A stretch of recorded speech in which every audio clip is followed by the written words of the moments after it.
Après plus d'une semaine de grève et de tension à la CEMOP à Globus, un protocole de fin de conflit a finalement été signé cette nuit. Pourtant, hier encore, les négociations semblaient mal embarquées, suspendues provisoirement dans l'après-midi, faute d'accord sur l'une des revendications des salariés, à savoir la suspension du mandat de la direction générale.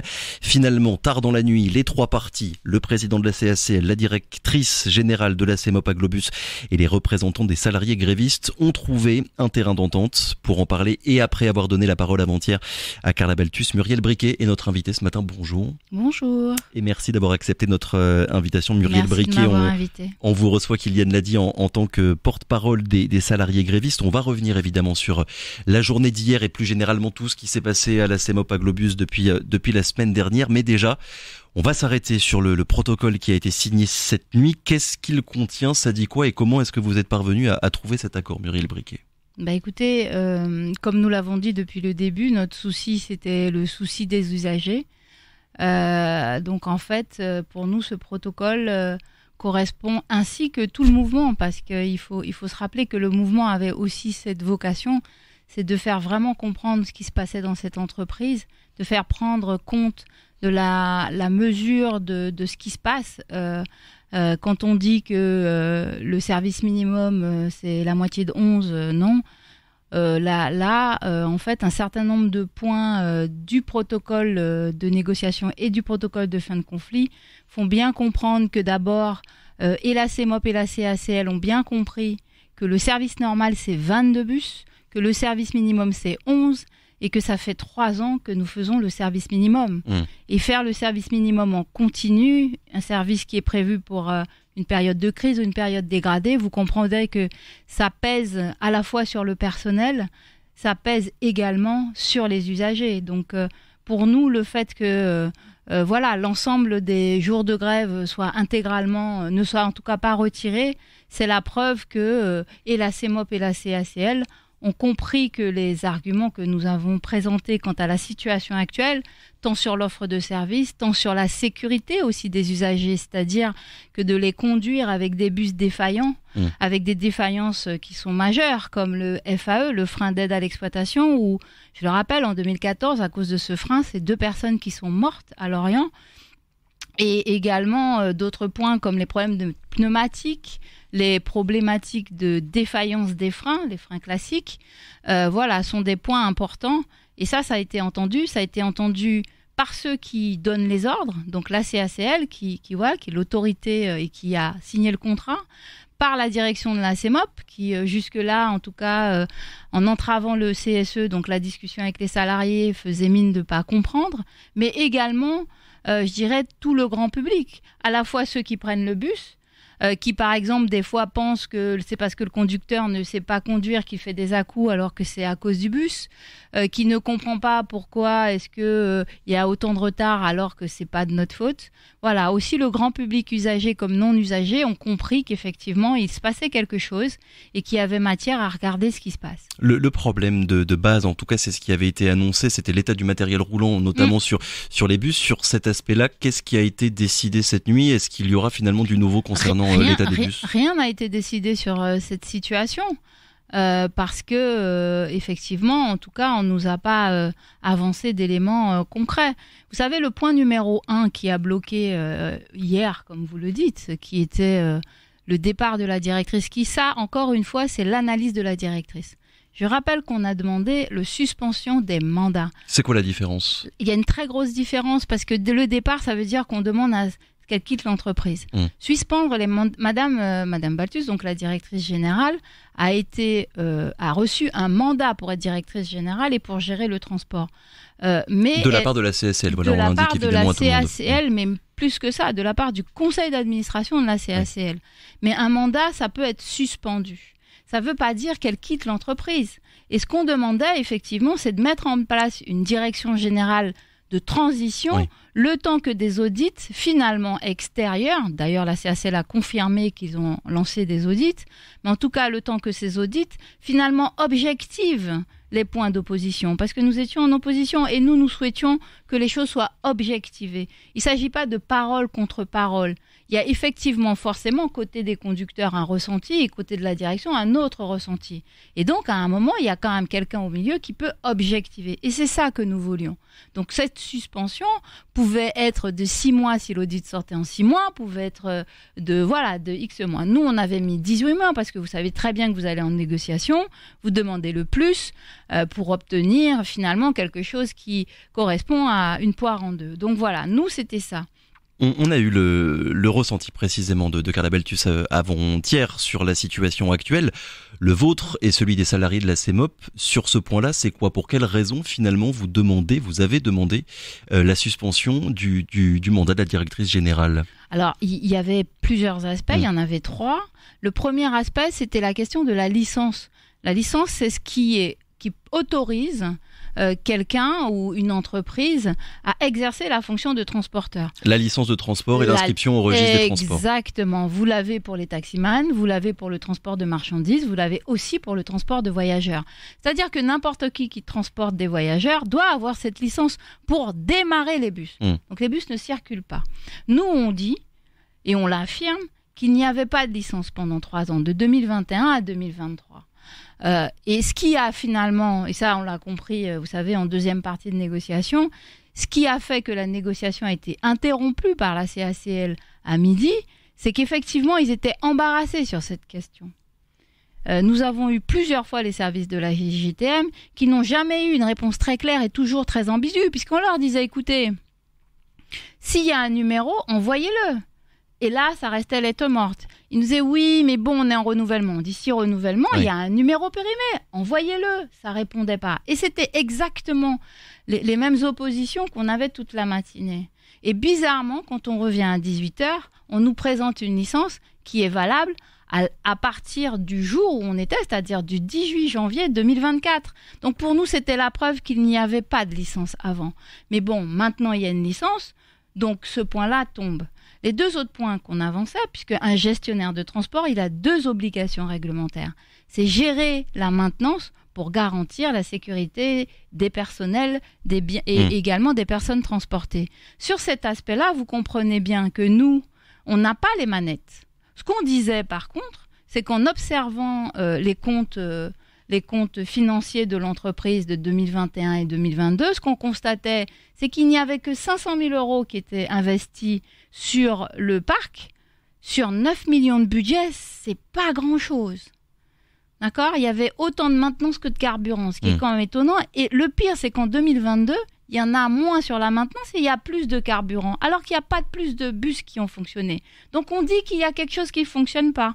Par contre, on voit effectivement toute une série de prestations externes, des consultants que, en tout cas, nous les salariés n'avons jamais vus, qui eux coûtent l'équivalent de la maintenance, c'est-à-dire 500 000 €. Mais des consultants qui sont là pour faire quoi? Mais on n'en sait rien. Et c'était bien ça la question. Encore une fois, on disait, nous avons là des éléments factuels sur lesquels nous ne pouvons pas objectiver.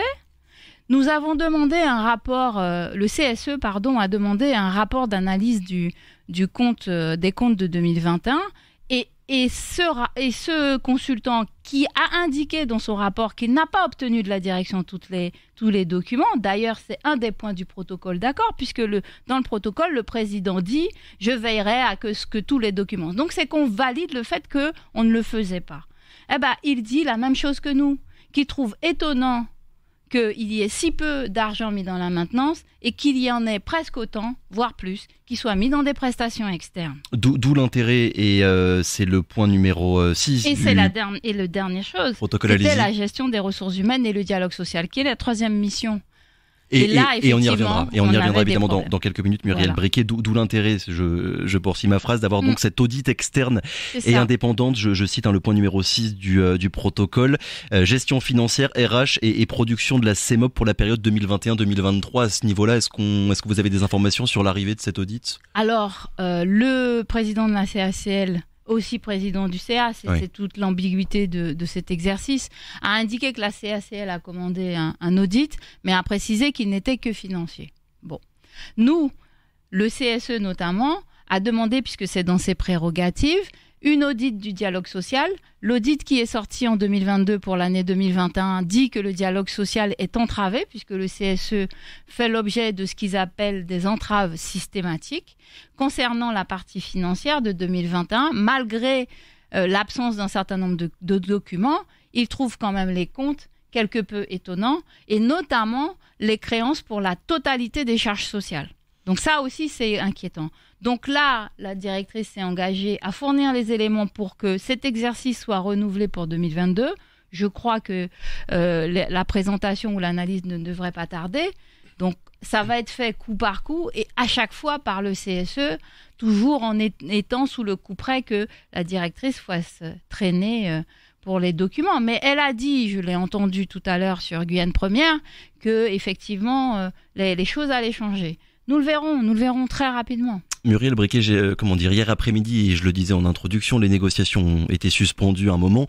La CACL a réagi par voie de communiqué en expliquant que la suspension de la directrice générale n'était pas négociable. On en a déjà dit quelques mots. J'aimerais qu'on revienne un petit peu sur tout le déroulé, on va dire, des discussions, ou plutôt l'absence de discussion quand même pendant de longs jours depuis la semaine dernière. La direction, d'un côté, nous disait qu'elle attendait votre cahier de revendications. De l'autre, vous déclarez que vous étiez tout à fait prêt, pour que les négociations commence. Qu'est-ce qui explique que c'est mis autant de temps finalement ? Je pense que si ça met autant de temps, c'est la preuve que le dialogue social il est complètement dégradé, voire il est au point mort. Parce que s'il y a un dialogue social, je vous rappelle quand même les faits, le 9 janvier, les délégués syndicaux, qui sont au nombre de 3, ont déposé effectivement un avis de débrayage. Qu'est-ce qui était prévu ? Donc quand il y a un avis de débrayage, l'ensemble des bus sont rentrés. Et l'idée c'était, ils rentraient à 12h30. 13h30, c'est l'heure de ce qu'on appelle la relève, c'est-à-dire le changement de conducteur. Donc, ils rentraient. La délégation des délégués syndicaux était reçue par la direction qui était présente à ce moment-là sur le site. Et donc, à partir du moment où ils rentraient dans la salle, il était convenu avec tous les conducteurs qu'ils repartaient aussitôt sur le réseau. Voilà, on débraye parce qu'il y avait un mouvement. Et cette question, elle était liée au fait que des salariés, des conducteurs, venaient de prendre des sanctions, avertissements, blâmes ou mises à pied de plusieurs jours parce qu'ils avaient rentré des bus défectueux. Ça, c'était au tout début, le 9 janvier. Ça, c'était le 9 janvier. Donc nous avons constaté de façon extrêmement interloquée une directrice qui, voyant son véhicule bloqué par tous les bus qui rentrent, se faire récupérer par quelqu'un de l'extérieur et partir. Revenir à 16h alors que nous n'avions pas bougé, nous n'avons pas bloqué, nous n'avons pas empêché qui que ce soit, les salariés attendaient, on a dit on attend, et à 16h30 la voir revenir et repartir avec son véhicule et nous envoyer un document à 17h, nous envoyer un mail pour nous dire qu'on est dans un mouvement illicite. Donc nous, on n'a pas cru, on n'y a pas cru, vous savez. Donc on a dit ok, demain à 5h, on attend encore, on revient. Elle est arrivée à 5h30, est restée dans son véhicule jusqu'à 7h, nous a même fait un mail à 6h30 de son véhicule, nous disant oui, je veux un chien, la loi, ça, nanana. On s'est dit là, on est rentré dans un mouvement, on va dire un petit peu plus dur. Voilà, il y a une absence totale de volonté de négocier. Il y a une réunion de l'Assemblée de l'ensemble des salariés qui étaient présents pour décider quelle était l'action. Et là, la décision a été de dire, maintenant on passe en statut de grève. Et c'est comme ça qu'à le 11 à 12h50, nous avons envoyé au président du conseil d'administration de la CEMOP et à la directrice notre cahier de revendication.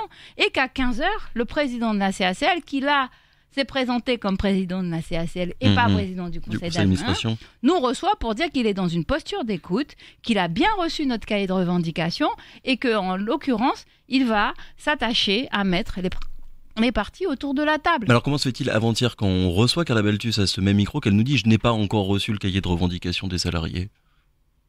C'est bien ce qu'on dénonce depuis un moment, c'est-à-dire qu'en fait, on passe notre temps dans des jeux de communication.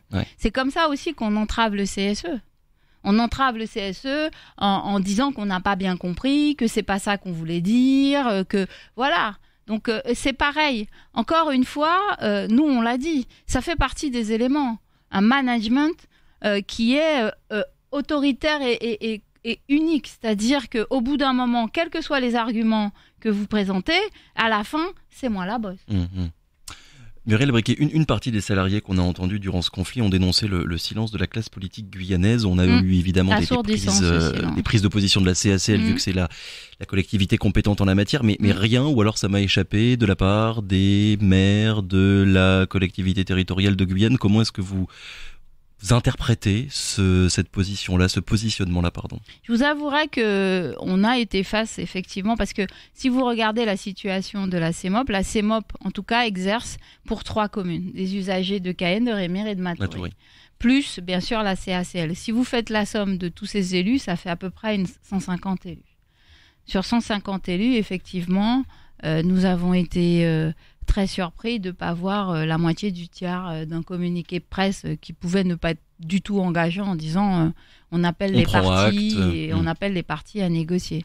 Donc on a pris acte, on a compris effectivement que nous étions seuls. Bon, alors il y a certains élus, et ça je ne vais pas les citer parce que c'est à eux de se révéler eux-mêmes, qui sont intervenus pour, on va dire, pousser à ce que les négociations s'ouvrent avec nous. Voilà. Carla Beltus, qu'on avait reçu à ce micro du coup avant-hier, expliquait qu'une des raisons finalement des tensions, c'était notamment la transition entre le public et le privé et le deuil, je cite ces mots, de certains salariés qui n'auraient pas encore digéré en fait le fait de ne plus être fonctionnaire. Vous en pensez quoi là-dessus? Écoutez, moi je suis fonctionnaire puisque je suis fonctionnaire mise à disposition d'office de la CEMOP. Moi, j'ai pas de deuil. Le deuil qu'on a, c'est le deuil de procédure, parce qu'aujourd'hui, il n'existe aucune procédure de travail. Donc, ce qui fait que ça ouvre la porte à des sanctions qui sont complètement difficiles à défendre, parce que comme il n'y a pas de cadre, c'est compliqué. Non, mais est-ce que les conditions de travail, l'organisation, finalement, ont changé depuis que la CEMOP a pris le relais de la RCT? C'est bien pour ça qu'on est venu là. Oui. L'organisation est pire. L'organisation se fait à la note de service. On nous apprend un organigramme et du jour au lendemain, il y a un directeur qui est nommé et on ne comprend pas bien comment ça se passe. Si on doit faire notre évaluation annuelle, ce qui a été le cas en 2023, c'est une consultante qui ne nous connaît ni d'Ève ni d'Adam, qui ne connaît pas notre dossier et qui ne peut pas connaître notre fiche de poste puisque nous n'en avons pas. Et c'est ça qu'on dénonçait. Et c'est bien pour ça, je vous le dis encore une fois, on ne voulait pas rester dans une posture de dénonciation, mais passer dans une posture objective, d'où l'intérêt de l'audit externe.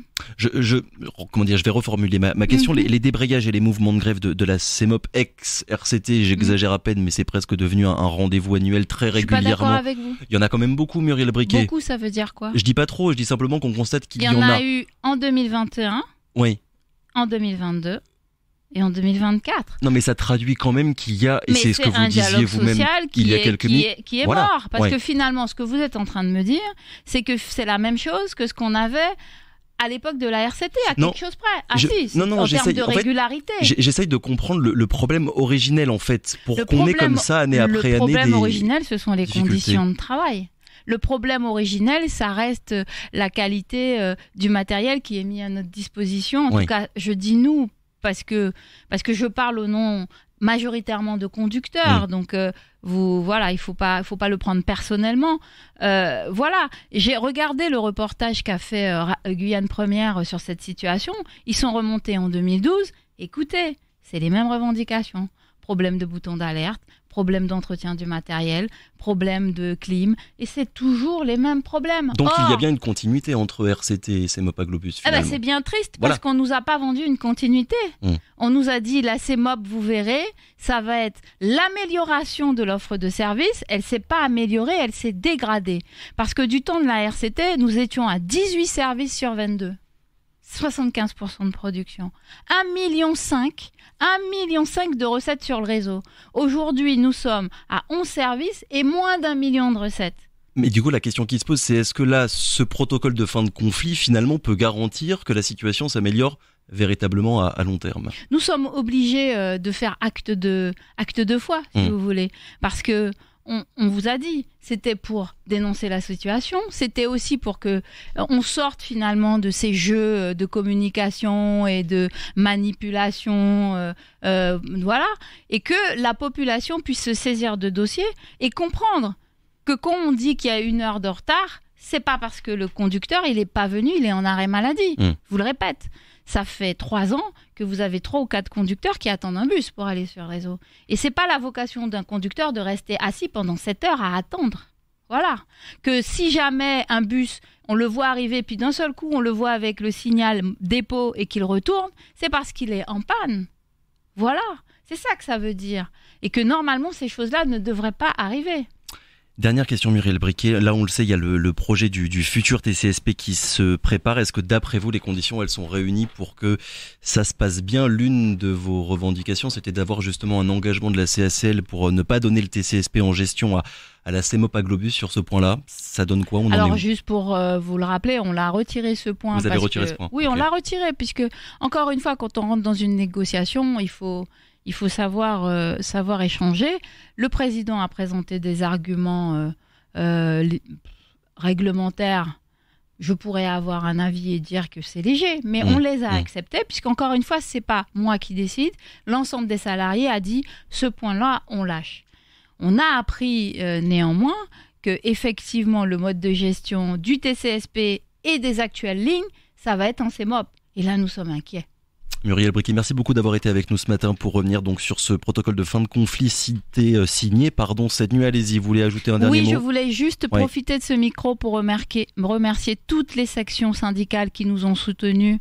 Argos, SGDE, le Grand Port Maritime, la mairie de Cayenne, EDF et certainement d'autres que j'ai oubliés. Vous m'excuserez avec la fatigue, mais vraiment, ce soutien finalement des salariés aux salariés nous a fait chaud au cœur. On remercie également toute la population qui nous a fait des messages par WhatsApp, par Facebook et qui a effectivement montré qu'ils avaient compris ce qui se passait. Nous leur demandons de garder les yeux ouverts et de continuer effectivement à exiger que le service qui est offert aux usagers s'améliore et soit au niveau de ceux qui sont en droit d'attendre. En tout cas, et puisque vous parlez des usagers, les bus circulent sur toutes les lignes dès ce matin. Alors, notre part du contrat, c'est que, en tout cas, tout redémarre, que les salariés grévistes ne soient plus grévistes. Le fait de mettre un conducteur dans un bus n'est pas de notre responsabilité. C'est à Mme Balthus d'organiser son réseau. J'ai cru entendre qu'elle n'arrivait à commencer qu'à 8 heures. Vous verrez si à 8 heures un bus circule. Mais sachez que s'il ne circule pas, ce ne sera pas de notre faute. S'il n'y en a pas 11, ce n'est pas de notre faute.